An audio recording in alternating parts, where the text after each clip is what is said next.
The society may view single parent from a negative lens without actually understanding the reason behind that child or the reason behind them having that child, and also actually appreciating the bravery of that parent. Hello, viewers. How are you doing? I hope you are doing fine. Thank you so much for tuning in today. And as you know, on this platform, we inspire, we empower, and we support parents, especially single parents, to navigate parenting with joy. Let me begin by first of all apologizing to all our subscribers for my silence. Yes, I have been a little bit silent, quiet for a few weeks because this is a very busy period for me. For those of you who know me, I own a cleaning company which was created again to give women that freedom, or not just women, we save both men as well, give them that financial independence and some purpose in life. So yes, that has really kept me quite busy, but I promise that we will keep our weekly conversation going. So in today's video, I just wanted to share with you something interesting. Last week, when I was delivering a workshop, some of the parents really put me on the spot, and they asked me some tough questions. Right? I will regard the question tough because, one, I wasn't expecting the questions. I'm the one sort of person that if you ask me question at any time, of course I will answer. But some of this question, when I started answering them, it really made me to realize that there were some unhealed emotional wounds, especially around my being a single parent. And for those of you that know me, I usually carry my pegginess with me. My coach, Christine, always say, Peggy, I carry that pegginess with me. I carry laughter, encouragement, confidence, bravery. I'll always show up looking resilient. And some of you do as well. But as parents, especially single parents, beneath all of that, there are moments of struggles, whether work pressure, financial pressure, parenting pressure, health issue, family pressure, and you name it. And for somebody like me that has got businesses, the pressure can double. And so in today's video, I will be answering some of these questions that were asked, and I hope that you can take something with you today in today's conversation that will inspire, empower, and actually support you to navigate that solo parenting with joy. So without further ado, question number one. Peggy, can you share a bit about how your journey into single parenting began? I would say this particular question really made me tear up a little bit because it brought back some painful memories of me losing my grandma. As I shared in my book, my grandma was my hero. In fact, she sacrificed everything to save my life.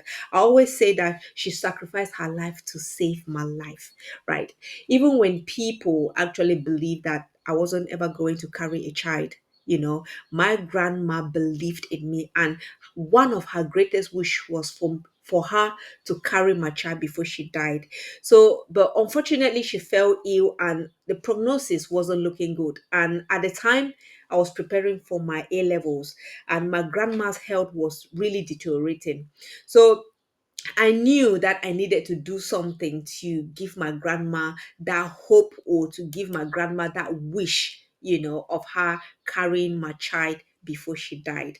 And so I had to come up with a plan, right? At the time, I was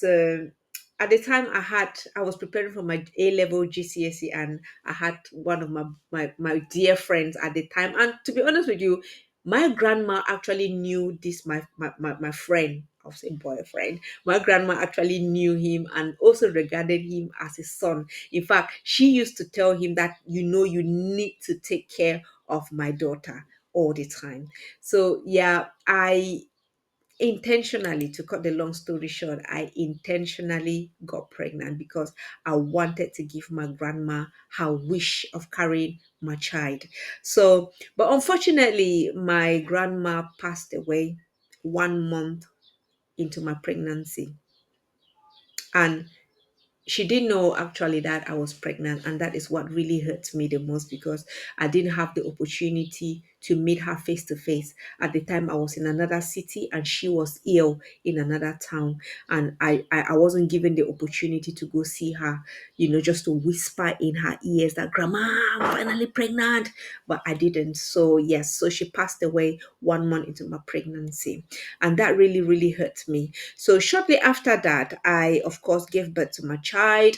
And one thing led to the other. And like they say, the rest is history. My son is 22 today, and I named him after my grandma, after my granddad. Actually, I named him after my granddad. And like I shared in my previous video, the society may view single parent from a negative lens without actually understanding the reason behind that child or the reason behind them having that child, and also actually appreciating the bravery of that parent. And this stigma has actually pushed so many women to abort their children. Some of them have, decided not to have kids, not because they cannot, you know, bear children, or they cannot become pregnant, or not because they cannot adopt children, but because they cannot cope with the stigma of single parenting. So today, again, I just want to hopefully just remind you that, no, whether you're a single dad or you're a single mom, I just want to tell you that you are doing so well. Well done. The journey may be tough, but I tell you, it is actually worth it. So, question number 2: what has been the most challenging part of being a single parent, and how have you managed to overcome it? I must say that, single parenting is hard, and even harder if you do not have the right mindset and also some basic life skill.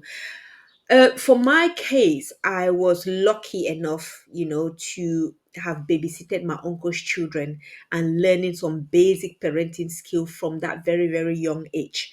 And again, my grandma taught me how to survive under any circumstances. So I was more or less equipped for the parenting journey.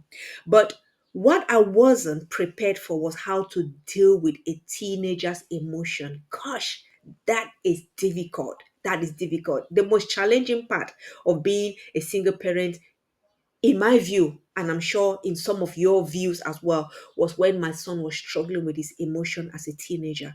That is the moment every mom would wish, they had a role fatherly figure, a role model fatherly figure by their side to support that child. So my son at the time was going through a lot of peer pressure. He was trying to find his identity. He was trying to also being the best, try to be a role model for him, for his siblings. A lot was going on. His hormones was going up and down. A lot was going on in his life. And gosh, like I say, I cried as a single parent. I cried with him almost every day. And luckily for me, I had the right mindset at the time.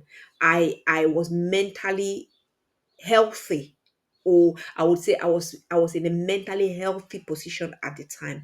And so I did everything I could to support my son. I was kind of cheerleading him, constantly encouraging him. I created a vision board, with lots and lots of motivational quote, and I placed it beside his bed. Every time he wakes up, the first thing he saw was that motivational quote staring at him. And I also connected him with a lot of male professionals to help him, But eventually, my son survived it. My son navigated that phase. And today, he is a resilient, focused, hardworking, loving, and handsome man. And question number 3: how do you balance parenting, work, and taking care of yourself? I'm laughing because I'm a workaholic. Hey, I put my hands up. Put your hands up in the air. Yes, I admit I am a workaholic, right? So this question is hard because I know sometimes it's very hard for me to say stop. And from my view, parenting, work, and self care are three core areas of our parenting journey. You've got the parenting, you've got the self care. We need to take care of the children, one. We also need to work to meet our needs and that of the children, number two. And we also need to take care of ourselves because we cannot give what we don't have. We cannot give an empty cup. So these three are connected, but each one each one's priority would depend on the ages of the children. For example, at one point in my life, I couldn't work full time because of childcare. And so at that time, I had a lot of, a time for myself. But now I still do the parenting. I work more, I work full time. I've got, full time business to run. I've got community commitment and all of that. But then at the moment, I do not have more time for myself. So again, it will all depend on the ages of the children. But what I usually say is that my time management and intentionality is so important. I start my day from 6 a.m. to 6 p.m. Monday to Friday. That is when my day starts. And within this time, there is always allocated time for parenting where I cook, I clean, I check emails, reply to the school, and every have a chat with my children, housekeeping, all of that. And again, during this time, I also have time for my work, right? These are the time that I will run around, do one or few things. Most of the time I work from home. Some of the time I'm running out in the community doing stuff. And then during weekend, of course, I have my Saturday and Sunday, which I usually take off. These days are the days that I put it aside for myself. Sometimes I call it my lazy days. I can be lazy with myself, I can be lazy with the children. And to be honest with you, there was one point in my life where I used to feel so guilty for doing nothing. But now I have come to realize that I work so hard and I do deserve a rest. It deserves a good break. So, whichever way you want to do it, whichever way you want to schedule your time or manage your time, your diary and your intentionality is very, very important, for you to be able to make sure that you take care of your children, you work as well as you look after yourself. So, question number 4: have you faced any judgment or misconception about being a single parent, and how did you handle it? I would say a massive yes. Yes, yes, yes, yes. I have faced judgment. And to be honest with you, it's so pathetic, so pathetic that in this day and age, some people in the society still stigmatize single parents and treat them unfairly. No wonder many people would even prefer to just die in an abusive relationship because they are so scared of being a single parent. And some people look down on single parents and treat them like rubbish. Especially single mothers. In some particular a society. Well, I won't say in a particular society. In a society of today, single mothers in particular are often portrayed as ill race, ignorant, aggressive, they're illegitimate, they are spoiled, and all of that. Or all those names that they will always label, single parents. And this leads to lack of respect and understanding.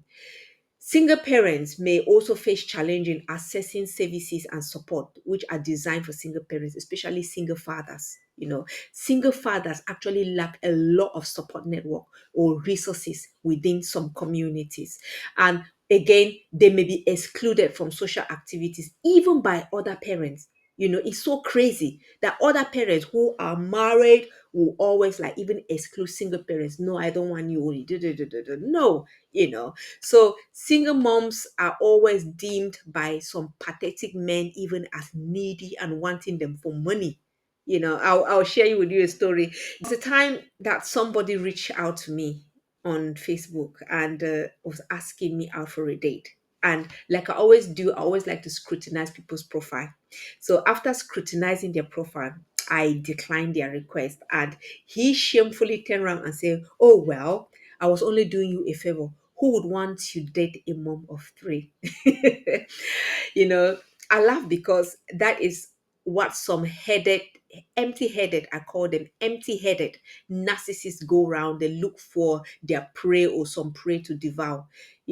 As a single mom, I just want to encourage you, though, just like me, I will say, I know who I am. Oh, yes, I know who I am. I've been through a lot. I've learned through that process and I've grown through the process. So I know my values, I know my principles, and I will not trade that for any opportunities. So I have learned in life that, again, that people would always respect you for who you are, and they would respect you when you choose to respect your own self.